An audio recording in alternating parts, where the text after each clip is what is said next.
बिस्मिल्लाहिर्रहमानिर्रहीम। अस्सलाम वालेकुम स्टूडेंट्स। बात करेंगे आज MGD 201 के मॉड्यूल नंबर 11 200 टू 16 टॉपिक्स हैं ये 200 से 216।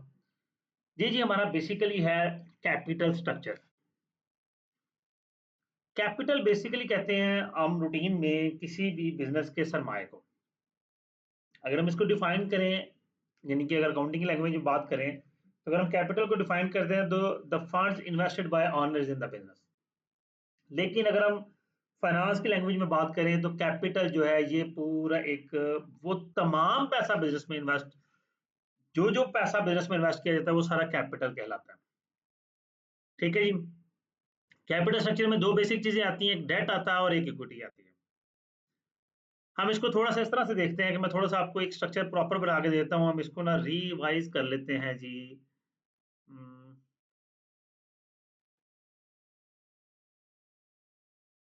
चलें जी, ये कैपिटल स्ट्रक्चर अब यहाँ पे नीचे लिखते हैं हम। कैपिटल स्ट्रक्चर को हम दो हिस्सों में कैटेगराइज करेंगे, एक हो जाएगा डेट, दूसरी हो जाएगी इक्विटी। डेट हम कहाँ से अरेंज करते हैं, या तो वो लोन ले लेंगे हम किसी बैंक से, किसी फाइनेंशियल इंस्टीट्यूशन से, या हम बॉन्ड इशू करेंगे। इक्विटी हमारी कॉमन इक्विटी आ जाती है और दूसरा प्रेफर्ड इक्विटी आ जाती है। अब ये तो हो गया हमारा कैपिटल स्ट्रक्चर, ठीक है, डेट और इक्विटी के हवाले से। इसमें एक डॉक्यूमेंट हमने पढ़ना है लीवरेज का। लीवरेज कहते हैं सपोर्ट को, यानी कि सरमाया तो ये हो गया, डेट जो है ये सपोर्ट करता है हमें, ठीक है, बिजनेस करने में। किस तरह से, एक बिजनेस है जिसका सरमाया टोटल है जी 10 लाख। अब वो सारे का सारा इक्विटी हो सकती है, डेट जीरो होगा, या वो ये करता है 7 लाख की इक्विटी, 3 लाख का डेट, 5 लाख की इक्विटी, 5 लाख का डेट, 3 लाख इक्विटी और 7 लाख डेट। ये मैं एक एग्जांपल ले रहा हूं। अब ये इसको हम कहते हैं अनलीवर्ड फर्म। ऐसी फर्म जिसमें कोई लीवरेज नहीं है, जिसमें कोई डेट नहीं है, और ये तीनों की तीनों जो है ये लीवर्ड फर्म है।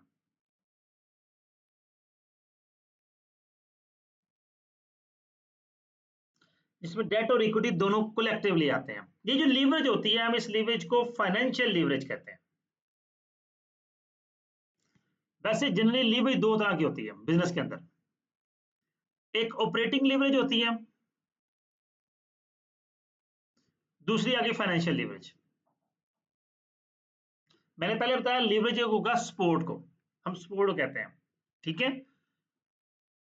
तो जो बिजनेस के अंदर प्रोडक्शन के अंदर जो फिक्स कॉस्ट होती है उसे हम फाइनेंशियल ऑपरेटिंग लीवरेज कहते हैं। तो फाइनेंशियल लीवरेज फिर क्या होगी, जो इंटरेस्ट है, जो कि इंटरेस्ट भी फिक्स कॉस्ट ही है, हम पैसा कमाएं ना कमाएं, कम कमाएं ज्यादा कमाएं, हमें ये पे ऑफ करना ही करना है। तो हमारी ऑपरेटिंग लीवरेज जो प्रोडक्शन में फिक्स कॉस्ट है वो है, या कोई भी ट्रेडिंग में कह लें जो बिल्डिंग का रेंट है वो आपकी जो फैक्ट्री का रेंट है वो आपकी फिक्स कॉस्ट है। जबकि फाइनेंशियल लीवरेज जो आपने लोन लिया है उस पर जो आप इंटरेस्ट पे कर रहे हैं वो आपकी फाइनेंशियल लीवरेज। अब हमें आगे अगले स्लाइड्स में ये चीज देखनी है कि कोई फर्म लीवर्ड किस हद तक होती है और हमें लीवर्ड फर्म से फायदा क्या होता है। एक थोड़ा सा मैं इनिशियली आपको बताता चलूं कि ये फायदा जो है ये बेसिकली हमें ये होता है कि जो कॉस्ट ऑफ इक्विटी है, इक्विटी जो कॉस्ट है, डेट की कॉस्ट, इक्विटी की कॉस्ट हाई होती है, डेट की कॉस्ट लो होती है। मिसाल के तौर पर इक्विटी जो है उसकी कॉस्ट 16% है तो डेट की कॉस्ट 10% है। तो अभी जो डिफरेंस है 6% का, ये हमें बेनिफिट देगा when we shift to the leverage. ठीक है, अब ये आगे सीखेंगे। और आगे टॉपिक की तरफ जाने से पहले जिन जिन स्टूडेंट्स ने अभी तक मेरा चैनल सब्सक्राइब नहीं किया वो चैनल को सब्सक्राइब कर दें। वीडियो पूरी देखने के बाद अगर आपको लगता है कि ये वीडियो आपके बेनिफिशियल है तो वीडियो को लाइक कीजिएगा, कमेंट जरूर कीजिएगा। ठीक है, हम टाइम वेस्ट किए बगैर वीडियो की तरफ चलते हैं जी। कैपिटल स्ट्रक्चर, कैपिटल में डेट और इक्विटी दोनों मिक्स होती हैं। मिक्स हो तो वो फाइनेंशियल लीवरेज कहलाएगी, सिर्फ इक्विटी हो तो वो लीवरेज फॉर्म नहीं कहलाएगी। Components capital structure, common stock है, प्रेफर्ड स्टॉक है, लोन्स है, बॉन्ड्स है, ये सारी चीजें मैं आपको बता दूं। फर्म का गोल क्या होता है? Profit maximisation. अंडरस्टूड बात है कि हर फर्म का ये गोल है कि उसने प्रॉफिट को मैक्सिमाइज करना है और दूसरा वेल्थ को मैक्सिमाइज करना है। ऑब्वियसली प्रॉफिट कमाएंगे तो वेल्थ मैक्सिमाइज होगी।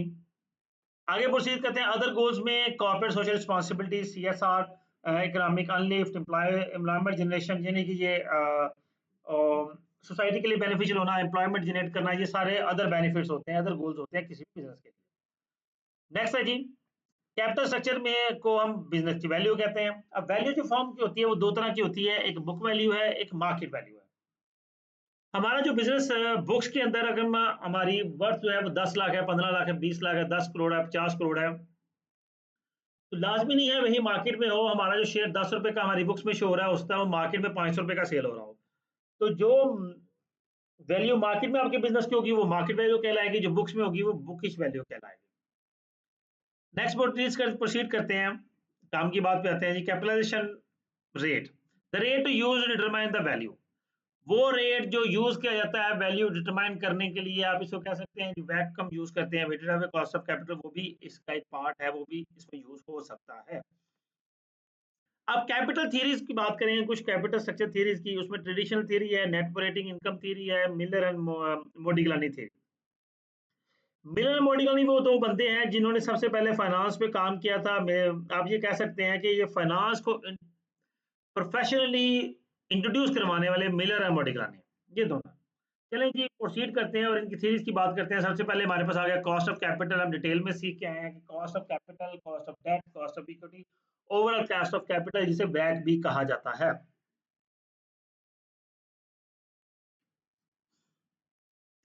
नेक्स्ट हमारे पास आ गया ऑप्टिमल कैपिटल स्ट्रक्चर में बात करेंगे जी। जितनी फर्म की वैल्यू ज्यादा होगी उतना कैपिटल, कॉस्ट ऑफ कैपिटल कम होगा जी। किस तरह से इसे बात करते हैं, ये हम किस स्पोर्ट से होगा, ये लिवरेज की स्पोर्ट से होगा। हम लिवरेज में हम देखेंगे कि हमारा रिटर्न ऑन इक्विटी क्या आता है, कॉस्ट ऑफ इक्विटी क्या है, ठीक है, अर्निंग कैपेसिटी हमारी कितनी है, ये सारी चीजें हमारे लिवरेज में काम आएंगी। क्यों? क्योंकि जब आप लोन लेने लगे हैं तो अल्टीमेटली आपके रिटर्न ऑन इक्विटी और अर्निंग कैपेसिटी जो है वो जिसने आपको लोन देना है वो लाजमी चेक करेगा। हाँ, आप जब बॉन्ड्स इशू करते हैं तो लाजमी नहीं है कि आप earning capacity, return on equity check की जाए, लेकिन चेक की भी जाती है। बट जब आप लोन किसी फाइनेंशियल इंस्टीट्यूशन से लेंगे तो फिर लाजमी आपकी रिटर्न ऑन इक्विटी चेक की जाती है।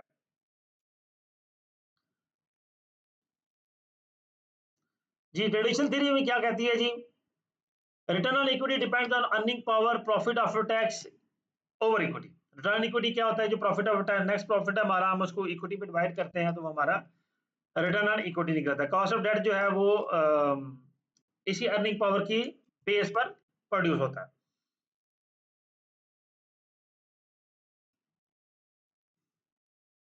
अच्छा, ये कुछ जनरल असम्पशन की बात करेंगे तो cost of debt is less than the cost of equity. Understood बात है, ये जनरल असम्पशन है, हम जानते हैं। देयर इज नो टैक्सेस, हम ये कंसीडर करेंगे कोई टैक्सेस नहीं है। The risk perception of investors does not change by use of debt. Investor की जो रिस्क परसेप्शन है वो चेंज ना हो डेट यूज करने के बिना पर भी। ये जनरल असम्पशन है थीरीज की कि ये असम्पशन रखनी है, ये चीजें अज्यूम करनी है कि कॉस्ट ऑफ डेट कम होगा, इक्विटी से टैक्सेस नहीं होंगे, और इन्वेस्टर्स का जो परसेप्शन है, सोच है, बिहेवियर है, वो चेंज नहीं होगा। ओके जी, ट्रेडिशनल थ्योरी क्या कहती है? With increase in leverage the cost of equity increase. जैसे जैसे आप लेवरेज इंक्रीज करेंगे आपकी कॉस्ट ऑफ इक्विटी इंक्रीज कर जाएगी। ये देखिए जी, ये जो है स्लोप, ये ओवरऑल कॉस्ट है बिजनेस की, ये कॉस्ट ऑफ डेट है और ये कॉस्ट ऑफ इक्विटी है। ठीक है, वैसे कॉस्ट ऑफ इक्विटी जैसे डेट बढ़ रहा है कॉस्ट ऑफ इक्विटी बढ़ रही है, और ओवरऑल जो है वो आपका जो कॉस्ट ऑफ कैपिटल है वो जनरेट हो रहा है। Initially the overall cost goes down, later overall cost goes up at the point where cost is minimum and the value is maximum. Initially कम हुई फिर इंक्रीज करना शुरू करें। नेक्स्ट चलते हैं जी, दूसरा आता है net operating income approach. Net operating income क्या है? Capital structure has no impact on value of firm. जो फर्म की वैल्यू है उस पर कैपिटल स्ट्रक्चर का कोई इम्पैक्ट नहीं होता, ये थ्योरी ये कहती है। Overall cost of capital does not change with the change in the capital structure. जी, there is no optimal capital structure, the value of firm is based on the earnings. Okay जी, इस theory का मतलब ये हुआ कि cost of date हो या कॉस्ट ऑफ इक्विटी हो, दोनों सेम ही होते हैं, इसलिए ओवरऑल कॉस्ट ऑफ डेट पे कोई फर्क नहीं पड़ता। हो सकता है जी। नेक्स्ट है जी हमारे पास the market capitalized value of firm as a whole the business remains constant at, ये तो बातें हो गई। आगे प्रोसीड करते हैं। Value of pie remains the same, the value affected by profit not the capital structure, no matters in how many pieces the pie is cut, total value does not change. वो pie को इससे relate कर रहा है कि जिस तरह पाई की वैल्यू अब जितना मर्जी इसको कट करें, डिवाइड करें, जितने मर्जी हिस्सों में डिवाइड करें, ओवरऑल इसकी वैल्यू सेम रहती है। वैसे ही बिजनेस का प्रॉफिट कम हो ज्यादा हो, बिजनेस की जो कैप ओवरऑल वैल्यू है उसमें चेंज नहीं आता। चलिए जी, वो कह रहा था मान लेते हैं। अच्छा, इसकी मिसाल मैं थोड़ा सा आपको दे दूं। ओवरऑल वैल्यू से मुराद क्या है कि प्रॉफिट कम हो ज्यादा हो, प्रॉफिट नहीं हो रहा, जो बिजनेस की वर्थ है, जो बिजनेस की वैल्यू है, उसमें चेंज नहीं आएगा।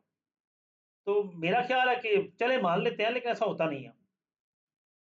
The argument: impact of leverage on the cost of equity, rate of change of cost of equity, impact on overall cost of capital।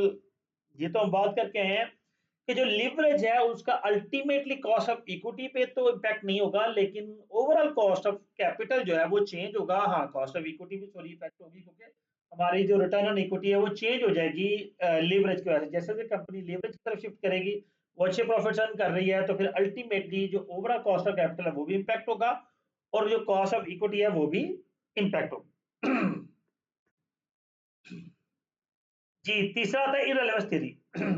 Capital structure is irrelevant with respect to value of the firm. Firm की value जो मर्जी हो, capital structure उससे irrelevant है। Irrelevance theory ये कहती है, वो कहती है जी बुकिश वैल्यू जो बिजनेस की है उसका कोई ताल्लुक नहीं है मार्केट वैल्यू के साथ। मार्केट वैल्यू सेपरेट है और बुकिश वैल्यू जो है सेपरेट है, दोनों अलग-अलग कंसीडर करें, दोनों को आपस में मिक्सअप ना करें। फिर आता है आर्बिट्रेज। आर्बिट्रेज के अंदर simultaneously buying selling of assets in order to take advantage of difference in prices for the same asset. Arbitrage ये चीज होती है कि हम एसेट को बाय सेल करते हैं उस जगह, यानी कि एक जगह से बाय करते हैं और दूसरी जगह सेल आउट कर देते हैं। बाय कहाँ से करेंगे? जहां वो चीज सस्ती है, और सेल कहाँ करेंगे? जहां वो चीज एक्सपेंसिव है। हमारे यहाँ भी ऐसा होता है अक्सर औकात। अब पंजाब में, तो पंजाब में जो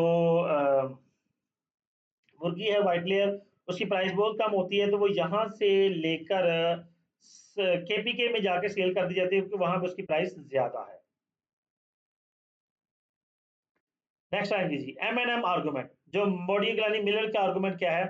to same assets can have different prices over arbitrage will take place. M ये कहते हैं दो सेम एसेट्स हैं तो किसी भी जगह पे चले जाएं, उनकी प्राइसेस सेम होगी, आइडेंटिकल होगी, उनमें चेंज नहीं आएगा, कोई आर्बिट्रेज उनपे इंप्लीमेंट नहीं होगा। ठीक है। फ्रेंको मोडिग्लानी और मार्टन मिलर, ये दो बंदे थी। ये दोनों ये कहना है जी personal level cost of debt is same firm and individuals investors shift to the other firms and same return and value and get same sum of money. जी, वो कहता है जी रिटर्न जब शिफ्ट करें इक्विटी से डेट की तरफ, लेकिन आपके जो रिटर्न्स हैं वो सेम रहेंगे, ओवरऑल आपकी मनी की वैल्यू में चेंज नहीं आएगा। चलिए जी, कोई न्यूमेरिकल वैल्यू हमारे पास अगर आती है तो फिर हम इसको जरूर देखेंगे।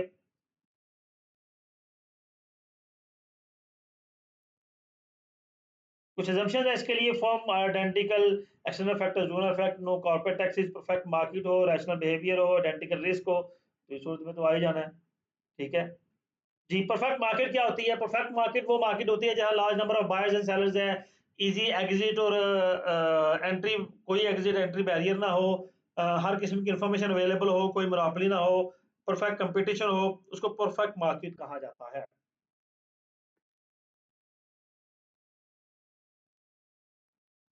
जी, लेकिन जो रियल मार्केट्स होती हैं, जो मार्केट में मौजूद है, वो परफेक्ट नहीं होती, इम्परफेक्ट होती हैं। कहीं न कहीं कोई ना कोई मोनोपोलिस्टिक कंपटीशन मौजूद होता है, मैनिपुलेशन होती है, मोनोपोली होती है, ठीक है? कई जगह परफेक्ट कंपटीशन भी होता है, लेकिन रियलिटी ऐसी नहीं होती। MNF does not consider bankruptcy cost, agency cost, leverage increases, efficiency, institution restrictions. ये जी इश्यूज हैं एमएनएम आर्गुमेंट के, कि उन्होंने इसमें से कोई चीज़ कंसीडर नहीं की, ना उन्होंने बैंक्रप्सी कॉस्ट कंसीडर की, ना उन्होंने एजेंसी वैल्यू को कंसीडर किया, क्योंकि जिस वक्त उन्होंने ये एग्जम्पशन दी थी उस वक्त इन चीजों की ज्यादा कंसिडरेशन नहीं थी, ये अंडर कंसिडरेशन चीजें थी ही नहीं।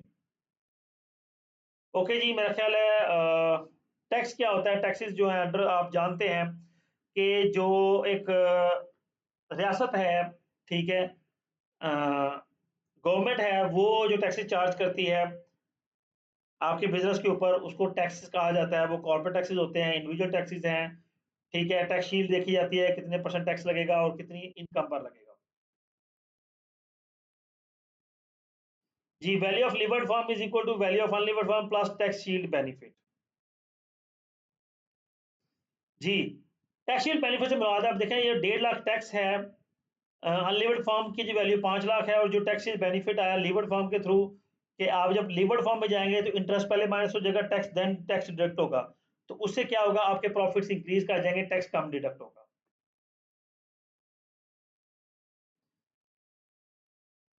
जी, क्योंकि 30% टैक्स रेट था, डेट 5 लाख का हमारा, तो 1.5 लाख का हमें फायदा हो गया, तो अल्टीमेटली वो 1.5 लाख आपके ओवरऑल प्रॉफिट में ऐड हो जाएगा। जी स्टूडेंट्स, ये सब का लेक्चर था, उम्मीद करता हूँ आपके लिए अंडरस्टैंडिंग होगा। इसके जो प्रैक्टिस क्वेश्चन है वो इंशाल्लाह हम इनको डिस्कस करेंगे, ठीक है। अपना ख्याल रखिएगा और वीडियो को लाइक कमेंट करना हरगिज ना भूलिएगा। अल्लाह हाफिज।